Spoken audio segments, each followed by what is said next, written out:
وزیر اعلیٰ پنجاب شہباز شریف بہاولپور میں ایجوکیشنل انڈاؤمنٹ فنڈ کی تقریب سے خطاب کر رہے ہیں۔ اس نے کہا کہ 3000 ریال میری تنخواہ ہے۔ میں نے کہا اس میں تم کس طرح پڑھاتے ہو یونیورسٹی میں اور گزر اوقات کس طرح کرتے ہو؟ کہنے لگا کہ ان بچوں کو یونیورسٹی میں ساری کی ساری تعلیم سعودی حکومت صرف فری تعلیم ملتی ہے، کتابیں فری ملتی ہیں، اس کے علاوہ ماہانہ 200 ریال کا ان کو وظیفہ بھی ملتا ہے۔ ایک ڈرائیور کا بچہ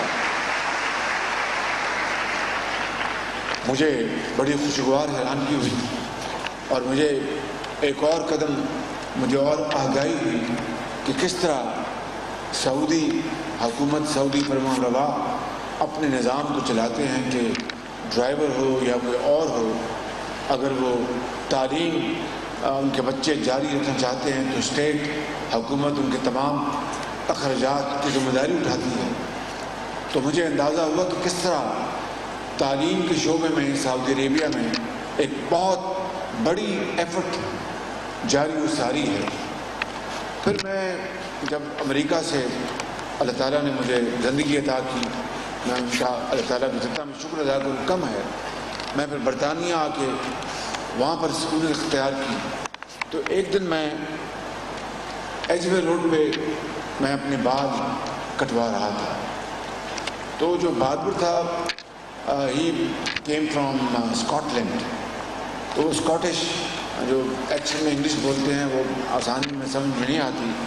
باہر کیا میں نے اس سے پوچھا کہ تم اسکاٹ لینڈ کہاں سے ہو؟ اس نے کہا میں ایڈنبرگ کا رہنے والا ہوں، میں یہاں پر اب رہتا ہوں اور مجھے اچھی یہاں پر تنخواہ ملتی ہے۔ تو میں اس سے گپ شپ کرتا رہا، تو میں نے پوچھا کہ تمہارے بچے کتنے ہیں؟ کہ میری ایک ہی بیٹی ہے۔ میں نے کہا وہ پڑھتی ہے؟ کہتے ہیں کیمبرج یونیورسٹی میں، وہ اسٹوڈنٹ اسکالر ہے کیمبرج یونیورسٹی میں۔ تو میں نے کہا تم کس طرح اس کی اتنی مہنگی تعلیم برداشت کرتے ہو؟ کہیں وہ میرٹ میں داخلہ ملا اور اسٹیٹ سارا اس کا خرچہ برداشت کرتی ہے۔ اب بتائیے کہ برطانیہ کے نظام ایک سوشل ویلفیئر اسٹیٹ، سعودی نظام کہ جہاں پر اللہ تعالیٰ نے ان کو جو تیل کی اور گیس کی جو قدرتی وسائل عطا کیے ہیں، ان سے انہوں نے بھرپور فائدہ اٹھا کر اپنے ہر سعودی شہری کو بنیادی حقوق عطا کیے۔ برطانیہ